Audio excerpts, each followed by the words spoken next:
ಎಲ್ಲರಿಗೂ ನಮಸ್ಕಾರ. ನಾನು Pammi. Welcome back to my channel. ದಯವಿಟ್ಟು ಎಲ್ಲರೂ ನಮ್ಮ ಚಾನಲ್ಗೆ ಸಬ್ಸ್ಕ್ರೈಬ್ ಆಗಿ ನಮ್ಮನ್ನು ಆಶೀರ್ವದಿಸಿ. ಇವತ್ತು ಪಾಸ್ತಾನ ತುಂಬ ರುಚಿಯಾಗಿ ಹೋಟೆಲ್ ಸ್ಟೈಲಲ್ಲಿ ಮನೆಯಲ್ಲೇ ಹೇಗೆ ಮಾಡೋದು ಅಂತ ನೋಡೋಣ ಬನ್ನಿ. ಒಂದು ಪಾತ್ರೆಯಲ್ಲಿ ನೀರನ್ನ ಬಿಸಿಗಿಟ್ಟಿದ್ದೀನಿ. ನೀರು ಇವಾಗ ಚೆನ್ನಾಗಿ ಕಾದಿದೆ. ಆ ನೀರಿಗೆ 1 ಸ್ಪೂನ್ ಉಪ್ಪು ಮತ್ತು 1 ಸ್ಪೂನ್ ಅಡುಗೆ ಎಣ್ಣೆನ ಹಾಕೋತಾ ಇದ್ದೀನಿ. ನೆಕ್ಸ್ಟ್ ಇದಕ್ಕೆ 2 ಕಪ್ ಆಗುವಷ್ಟು ಟ್ವಿಸ್ಟ್ ಆಗಿರುವಂಥ ಪಾಸ್ತಾನ ಹಾಕೋತಾ ಇದ್ದೀನಿ. ಇದಕ್ಕೆ ಮಸಾಲ ನೀಟಾಗಿ ಎಲ್ಲ ಕಡೆ ಅಂಟ್ಕೊಳ್ಳುತ್ತೆ. ಅದಕ್ಕೆ ನೀವು ಆದಷ್ಟು ಈ ಥರ ಟ್ವಿಸ್ಟ್ ಆಗಿರೋ ಪಾಸ್ತಾನೇ ಬಳಸಿ, ಚೆನ್ನಾಗಿರುತ್ತೆ ಟೇಸ್ಟ್ ಕೂಡ. ಈಗ ಚೆನ್ನಾಗಿ ತಿರುಗಿಸ್ಕೋಬೇಕು. ಇದನ್ನು ಒಂದು 2-3 ನಿಮಿಷಕ್ಕೆಲ್ಲ ಬೆಂದೋಗ್ಬಿಡುತ್ತೆ. ನೋಡಿ ಆವಾಗಲೇ ಕುದೀತಾ ಇದೆ. ಈ ಪಾಸ್ತಾ ನಮಗೆ ಬೆಂದಿದೆ ಅಂತ ಹೇಗೆ ಗೊತ್ತಾಗುತ್ತೆ ಅಂದರೆ, ನೋಡಿ ಇವಾಗ ಒಂದು ಬೆರಳಲ್ಲಿ ಸುಮ್ಮನೆ ಪ್ರೆಸ್ ಮಾಡಿದ ತಕ್ಷಣ ಅದು ಕಟ್ಟಾಗುತ್ತೆ. ಇವಾಗ ಇದು ಚೆನ್ನಾಗಿ ಬೆಂದಿದೆ. ಅದನ್ನು ಇವಾಗ ಒಂದು ಜಾಲರಿ ಇಟ್ಬಿಟ್ಟು ಸೋಸ್ಕೋತಾ ಇದ್ದೀನಿ. ಇದನ್ನು ಚೆನ್ನಾಗಿ ಎಲ್ಲ ಸೋಸಿದಾದಮೇಲೆ ಈ ಪಾಸ್ತಾನ ನಲ್ಲಿ ನೀರು ಕೆಳಗಡೆ ಹಿಡಿತಾ ಇದ್ದೀನಿ. ಹೀಗೆ ಹಿಡಿಯೋದ್ರಿಂದ ಪಾಸ್ತಾ ತುಂಬ ಇನ್ನೂ ಬೆಂದೋಗೋದಿಲ್ಲ. ಒಂದೇ 2 ನಿಮಿಷ ಮಾತ್ರ ಈ ಥರ ಹಿಡಿಬೇಕು. ಜಾಸ್ತಿ ಹಿಡಿದ್ರೆ ಪಾಸ್ತಾ ಟೇಸ್ಟ್ ಚೆನ್ನಾಗಿರಲ್ಲ. ಇವಾಗ ಪಾತ್ರೆನ ಬಿಸಿಗಿಟ್ಟಿದ್ದೀನಿ. ಇದು ಬಿಸಿ ಆದ ನಂತರ ಇದಕ್ಕೆ 8 ಟೇಬಲ್ ಸ್ಪೂನು ಎಣ್ಣೆನ ಹಾಕೋತಾ ಇದ್ದೀನಿ. ಎಣ್ಣೆ ಕಾದಿದೆ. ಇದಕ್ಕೆ ಒಂದು ಅರ್ಧ ಕಪ್ ಆಗೋಷ್ಟು ಚೆನ್ನಾಗಿ ತೊಳೆದು ಸಣ್ಣ ಕಟ್ ಮಾಡ್ಕೊಂಡಿರೋಂಥ ಕೊತ್ತಂಬರಿ ಸೊಪ್ಪನ್ನ ಹಾಕೋತಾ ಇದ್ದೀನಿ. ಈ ಕೊತ್ತಂಬರಿ ಸೊಪ್ಪು ಚೆನ್ನಾಗಿ ಎಣ್ಣೆಯಲ್ಲಿ ಫ್ರೈ ಆಗಬೇಕು. ಆವಾಗ ಟೇಸ್ಟ್ ತುಂಬ ಚೆನ್ನಾಗಿರುತ್ತೆ ಕೊತ್ತಂಬರಿ ಸೊಪ್ಪು ಬಾಯಿ ಸಿಗುವಾಗ. ನೋಡಿ ಇಷ್ಟು ನೀಟಾಗಿ ಎಣ್ಣೆ ಎಲ್ಲ ಬಿಟ್ಕೊಳ್ಳೋಷ್ಟು ಫ್ರೈ ಆದರೆ ಸಾಕಾಗುತ್ತೆ. ಇವಾಗ ಒಂದು 3/4 ಕಪ್ ಆಗೋಷ್ಟು ಉದ್ದಕ್ಕೆ ಕಟ್ ಮಾಡ್ಕೊಂಡಿರೋಂಥ ಈರುಳ್ಳಿನ ಹಾಕೋತಾ ಇದ್ದೀನಿ. ನಾನಿಲ್ಲಿ ಮೀಡಿಯಮ್ ಸೈಜು 4 ಈರುಳ್ಳಿನ ತೊಗೊಂಡಿದ್ದೀನಿ. ಈರುಳ್ಳಿನ ತುಂಬ ಫ್ರೈ ಮಾಡ್ಕೋಬಾರ್ದು. ಸ್ವಲ್ಪ ಒಂದು ಅರ್ಧ ಬೆಂದರೆ ಸಾಕಾಗುತ್ತೆ ಪಾಸ್ತಾಗೆ. ಒಂದೇ 2 ನಿಮಿಷ ಫ್ರೈ ಆದರೆ ಸಾಕಾಗುತ್ತೆ ಇದು. ಇವಾಗ ಇದು ಸ್ವಲ್ಪ ಫ್ರೈ ಆಗಿದೆ. ಇದಕ್ಕೆ ಒಂದು ಅರ್ಧ ಕಪ್ ಆಗೋಷ್ಟು ಹಸಿ ಬಟಾಣಿನ ಹಾಕೋತಾ ಇದ್ದೀನಿ. ನೆಕ್ಸ್ಟು ತೊಳೆದು ಸಣ್ಣ ಕಟ್ ಮಾಡ್ಕೊಂಡಿರೋಂಥ 3/4 ಕಪ್ ಆಗೋಷ್ಟು ಬೀನ್ಸ್ನ ಹಾಕೋತಾ ಇದ್ದೀನಿ. ಇದಾದ ನಂತರ ಒಂದು 3/4 ಕಪ್ ಆಗೋಷ್ಟು ಸಣ್ಣ ಕಟ್ ಮಾಡ್ಕೊಂಡಿರೋಂಥ ಕ್ಯಾರೆಟ್ನ ಹಾಕೋತಾ ಇದ್ದೀನಿ.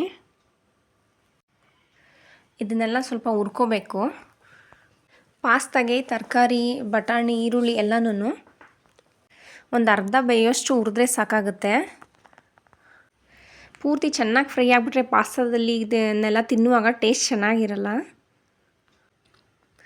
ಈಗ ಒಂದು ಅರ್ಧ ಸ್ಪೂನ್ ಆಗೋಷ್ಟು ಉಪ್ಪನ್ನ ಹಾಕೋತಾ ಇದ್ದೀನಿ, ಪುಡಿ ಉಪ್ಪು.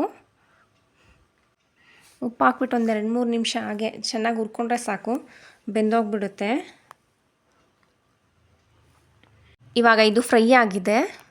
ಸಣ್ಣಕ್ಕೆ ಹೆಚ್ಕೊಂಡಿರೋಂಥ ಒಂದು ಅರ್ಧ ಕಪ್ ಆಗೋಷ್ಟು ಟೊಮೆಟೊನ ಹಾಕೋತಾ ಇದ್ದೀನಿ. ಟೊಮೆಟೊ ಮಾತ್ರ ಚೆನ್ನಾಗಿ ಸ್ಮ್ಯಾಶ್ ಆಗೋಷ್ಟು ಬೇಯಬೇಕು, ಇಲ್ಲಾಂದರೆ ಮಧ್ಯದಲ್ಲೇ ಹಣ್ಣು ಥರ ಸಿಗುತ್ತೆ, ಚೆನ್ನಾಗಿರೋದಿಲ್ಲ.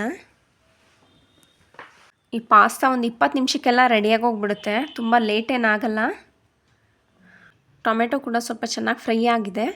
ಇದಕ್ಕೆ ನಾನಿವಾಗ 1 2 3 ನೂಡಲ್ಸ್ ಮಸಾಲಾನ ತೊಗೊಂಡಿದ್ದೀನಿ.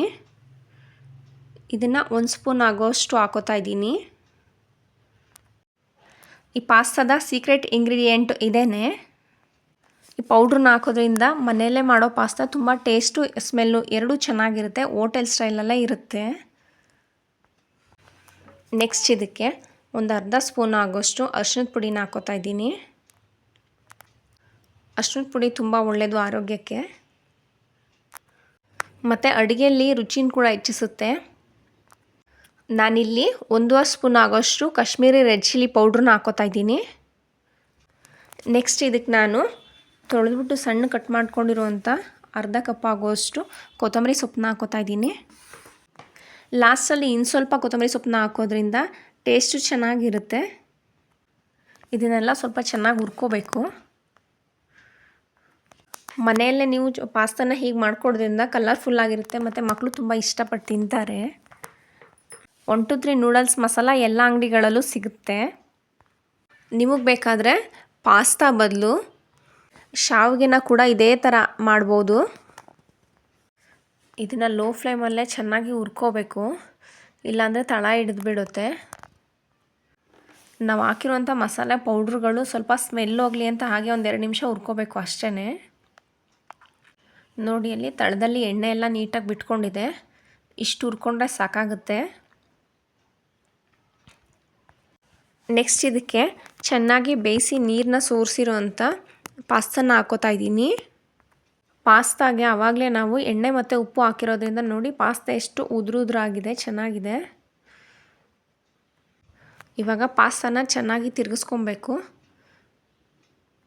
ಸಿಮ್ಮಲ್ಲೇ ಇದನ್ನು ಚೆನ್ನಾಗಿ ತಿರುಗಿಸ್ಕೊಂಡ್ರೆ ಒಳ್ಳೆಯದು, ಚೆನ್ನಾಗಿರುತ್ತೆ, ತಳ ಹಿಡಿಯೋದಿಲ್ಲ. ನೋಡಿ ಎಷ್ಟು ಕಲರ್ಫುಲ್ ಆಗ್ತಾಯಿದೆ ಪಾಸ್ತಾ. ಗಮ್ಮಂತ ತುಂಬ ಚೆನ್ನಾಗಿ ಸ್ಮೆಲ್ ಕೂಡ ಬರ್ತಾ ಇದೆ. ಇದನ್ನು ಚೆನ್ನಾಗಿ ತಿರುಗಿಸ್ಕೊಂಡಿದ್ದಾಯಿತು. ಇದಕ್ಕೆ ಇನ್ನೊಂದು ಸ್ವಲ್ಪ ಉಪ್ಪನ್ನ ಹಾಕೋತಾ ಇದ್ದೀನಿ. ನಾವು ಈ ಪಾಸ್ತಾಗೆ ಬೇಯುವಾಗ ಒಂದು ಸಲ ಹಾಕಿರ್ತೀವಿ ಮತ್ತು ತರಕಾರಿ ಕೂಡ ಹಾಕಿರ್ತೀವಿ. ಹಾಗಾಗಿ ಇವಾಗ ಲಾಸ್ಟಲ್ಲಿ ಹಾಕ್ಕೊಳ್ಳುವಾಗ ನೋಡಿಬಿಟ್ಟು ಹಾಕ್ಕೊಳ್ಳಿ. ನಿಮಗೆ ನಮ್ಮ ವಿಡಿಯೋ ಇಷ್ಟ ಆಗಿದರೆ ದಯವಿಟ್ಟು ಒಂದು ಲೈಕ್ನ ಕೊಡಿ, ಹಾಗೆ ಶೇರ್ ಮಾಡಿ ವಿಡಿಯೋನ. ಇವಾಗ ತಿರ್ಗಿಸ್ಕೊತಾ ಇದ್ದೀನಿ. ಪಾಸ್ತಾನ ಹಾಕಿದ್ಮೇಲೆ ಒಂದು 2-3 ನಿಮಿಷ ಚೆನ್ನಾಗಿ ತಿರುಗಿಸ್ಕೊಂಡ್ರೆ ಸಾಕಾಗುತ್ತೆ. ನೀವು ಬೇಕಿದ್ರೆ ಈ ಪಾಸ್ತಾಗೆ ಸ್ವೀಟ್ ಕಾರ್ನು ಮತ್ತು ಕ್ಯಾಪ್ಸಿಕಮು ಎಲ್ಲ ಹಾಕ್ಬೋದು, ಅದು ಚೆನ್ನಾಗಿರುತ್ತೆ. ನೀವು ಬೇಕು ಅಂದರೆ ಇದನ್ನೆಲ್ಲ ಚೆನ್ನಾಗಿ ತಿರುಗಿಸಿದ್ಮೇಲೆ 1-2 ನಿಮಿಷ ಹಾಗೆ ಮುಚ್ಚಿಬಿಟ್ಟು ಬೇಯಿಸ್ಕೊಬೋದು. ನಾನೇನು ಆ ಥರ ಬೇಯಿಸ್ತಿಲ್ಲ, ಚೆನ್ನಾಗಿ ತಿರುಗಿಸ್ಕೊತಾ ಇದ್ದೀನಿ. ಇಷ್ಟು ತಿರುಗಿಸ್ಕೊಂಡ್ರೆ ಸಾಕಾಗುತ್ತೆ. ನೀವು ಕೂಡ ಪಾಸ್ತಾನ ಈ ಥರ ಒಂದು ಸಲ ಟ್ರೈ ಮಾಡಿ ನೋಡಿ. ಮನೇಲಿ ಎಲ್ಲರೂ ಕೂಡ ತುಂಬ ಇಷ್ಟಪಟ್ಟು ತಿಂತಾರೆ. ನಾನು ಇನ್ನೊಂದು ವಸ್ತುನ ಇದಕ್ಕೆ ಹೇಳೋದನ್ನೇ ಮರ್ತುಬಿಟ್ಟಿದ್ದೆ. ತುಂಬ ಪ್ರೀತಿಯಿಂದ ಇಷ್ಟಪಟ್ಟು ಮಾಡಿ, ಟೇಸ್ಟ್ ಅಂತೂ ಎಕ್ಸಲೆಂಟ್ ಆಗಿರುತ್ತೆ. ನೋಡಿ ಇವಾಗ ಘಮ ಘಮ ಅಂತ ಪಾಸ್ತಾ ರೆಡಿಯಾಗಿದೆ. ಟೊಮೆಟೊ ಸಾಸ್ ಜೊತೆಗೆ ನಾನು ಈ ಪಾಸ್ತಾನ ಸರ್ವ್ ಮಾಡ್ತಾಯಿದ್ದೀನಿ. Thanks for watching.